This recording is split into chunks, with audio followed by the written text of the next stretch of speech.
That's a self-congratulatory remark on behalf of everyone here today who's still remaining. This is the first ever cooperation between San Jose State University and ELTE, and we are incredibly grateful to have launched the AI Futures today, and we hope in the future to continue. I think the discussion on the legal questions itself could have taken a conference. Maybe each year going forward we'll pick rotating themes and we'll go deeper. But in this particular opening conference, we wanted to get a smorgasbord flavoring of what's possible. I'm going to say a few things today for closing remarks that are going to be a little bit afield or far afield from what we've said so far, but just bear with me. They're reflections. I think today we heard and shared many stories about where we stand on the cusp of a new frontier. The message I think we can safely take away from today, in this first annual conference, is that AI in education is happening, as we like to say in the States. Educating AI is actually our current challenge in schools of education. That is educating AI to do the kinds of things that my colleagues just suggested for the legal field, for the business field, for the education field. We have to take an active role in helping to shape the future as it emerges in front of us. I think there are a few things that we are learning about how to do this work in the age of AI, particularly in schools of education, but also, of course, in our main and most concerned area of work, which is in K through 12 schooling. I would suggest that we aren't merely orchestrators of AI technologies, or however we're going to define them today, and that this world isn't quite like conducting a symphony. That is, we're not teaching teachers how to be more effective conductors in a symphonic sense. I think it's more like a jazz ensemble. And that engaging AI and playing with AI and looking at AI and inviting people into AI assistive technologies is a little bit more like a massive love parade, if you know what those are, here in Europe, in which everybody is dancing. Everyone is singing, everyone is querying, everyone is watching their screens on almost an unbelievable, unprecedented global scale. I won't even talk about the fact of the environmental impacts that we're only beginning to think about in terms of every time I do a query, how many, it used to be trees that I kill, but now it might be how many water resources that I use up, or how many countries like Greenland that I try to appropriate in order to have my farms to run my AI. There's something going on here that is just unprecedented in terms of energy usage as well. I think the goal, though, is hoping to have a better school life. That is for the children, the young people, those coming through the systems of schooling, and perhaps a more effective lesson or a better judgment about human performance on an assessment that we believe is important to certifying someone as competent and ready to work. We've only begun this inquiry today with 4 possible themes. There are many more, and I think we worked collaboratively to start this inquiry. But one thing is clear, teachers are themselves, and I would add lecturers and professors to this, teachers are themselves reconceptualizing their own positionality. Like students, they too are subjects and objects in these evolving ecosystems. And I think the fear of de-skilling, deprofessionalizing, that is deconstructing, to borrow from Derrida, our very pedagogical identities is real.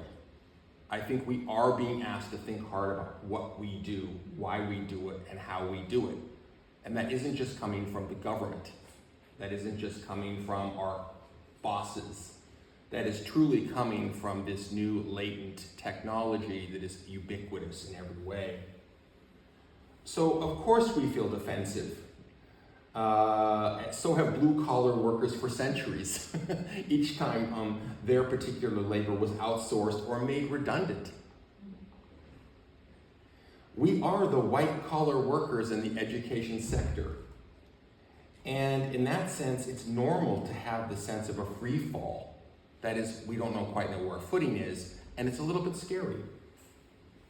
But we also learned today that teachers will need to do more to kind of stand up for themselves, to advocate. That is to state how they are more human than the machine itself. And that in being more human, they are capable of presenting to themselves something that is attractive to the next generation, who may be wooed or brought into a kind of siren song of technology. We're not the first to have faced the problem or the challenge or the opportunity of technology in any sector. Let's be clear. In the age of AI, we will all have to prove what we bring to the learning experience that makes it worth becoming a learner in our presence.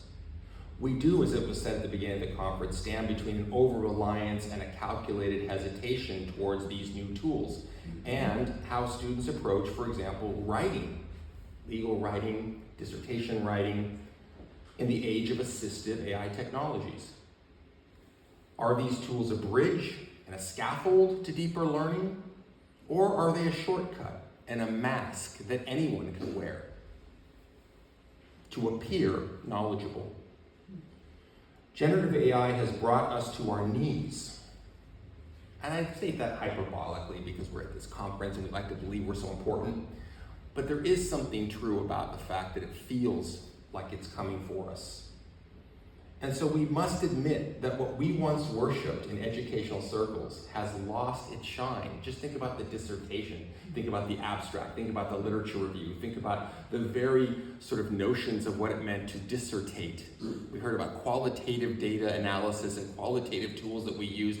We used to hand code and use highlighters to capture the themes, and now we've got these tremendous tools at our power and our use. But still, the work has sort of lost its shine. And in a sense, I like to think of it as we are losing our religion, so to speak, in the academy. We're becoming aware that the enchanted universe that we occupy as professors may have not been so enchanting. And I think we have to stop and take pause with that. I would say that our parishioners, that is our students, are also losing their faith in what we once demanded they know and can do, and I put this in quotations, in school. And when they show us what they know and can do according to our orthodoxies, we get a complex of responses that reveal that they are walking with machines, not just us. Now, I can say as someone who's 60 years old that in fact, I didn't walk with machines except a calculator.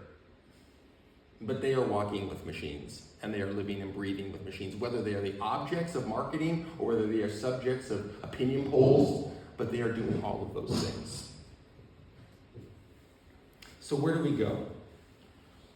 We're walking this tightrope that threatens to bridge us to a new future while we hang over the precipice of crumbling edifices, of what we have understood as school, teaching, even learning. But there are rays of hope, and we heard about them today. We heard about breaking the bot games that allow us to rethink what it is to engage with the responses of machines. We also know that getting creative is a critical component of this work and interrogating our own sense of what creativity might mean in this age.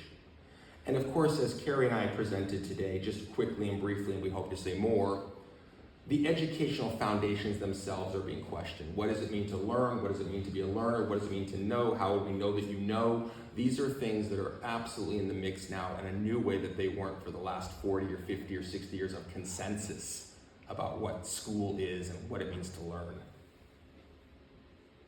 So I would suggest in closing, very quickly here, that we put all of this work, these tools, these systems, these outputs to what I'm going to call the Socrates test, which is another kind of Turing test, but I think it's a more interesting one. The Delphic Oracle is reported to have been queried about who was the wisest person in Athens a long, long time ago. Socrates' reputation as a philosopher, literally meaning a lover of wisdom, soon spread all over Athens and beyond to various other city-states in the Peloponnese in the 5th century BC. When Socrates was told that one of his friends had actually queried the Oracle of Delphi about who was the wisest man in Athens, Plato's teacher, that is Socrates, responded in a perfectly ironic repose. When he was told he was the most wise, he didn't boast or celebrate that news, but rather he tried to prove the oracle wrong. Just think, if the 5th century BC Athenians had been as fortunate as us, the high priestess of Delphi could have asked Claude or Gemini or ChatGPT who was the wisest man in Athens. And together with a little prompt engineering, the priestess and her machines could have proved that Socrates himself was in fact the wisest. But that's not the way it went, at least not in the stories that we've been handed down through the ages. Socrates, I think, exemplifies the spirit of how we should approach much of this work, and that is a spirit of irony. There are tremendous ironies in what's going on right now around us. And more than ever, I think to survive this moment, for those of us who are a little old and a little difficult in terms of moving through this space, we're going to need to recover and, in fact, inculcate our own sense of irony. The teachers of teachers, for example, and that's something I do as a profession, must now, I think, more than ever, work to teach as much what he or she or they do not yet know as much as what they think they currently know. There has to be a kind of healthy skepticism, and that is fine as a positionality, but I would not say we rest there. I think we're going to need more than skepticism about AI or poses towards it. I think what we need to do is start to realize that we are in an ironic place, and irony is a good place to start. So the next time we meet, next year I hope, let's start thinking about how ironic our situation is in a world that seeks to replace us while hoping we will teach its next generations without relying too much on ourselves as teachers. Thank you very much for a wonderful conference, and thank you for the organizers of ELTE for making this possible for all of us to join you here from the United States. And I guess that's it. Arrivederci.